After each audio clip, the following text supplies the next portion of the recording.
Miss ඈ miss කොහොමද දැන් මේ තිබුණ තත්ත්වේ දැන් තත්ත්වේ තිබුණට වැඩි අඩුයි වගේ. අඩු වගේනේ. කලින් ගොඩක් තිබුණා නේ මිස්.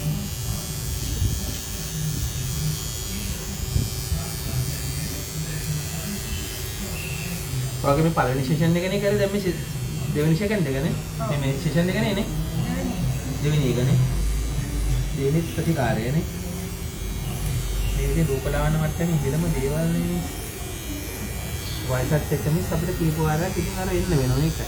අවුරුදු 16 18 ළමයික වගේ කර මේව නම් මම හිතේ හුවක් මඩු ඇතිනේ. ඒවත් ඔයා රේසර් කරනවනේ නේ. ඔව්. මේ 18 20 වගේ වුණාම ඔයාට එකපාරයි. එක 15000 යන්නේ එකපාරින්ම ගොඩ දාගන්න තිබ්බා යාර.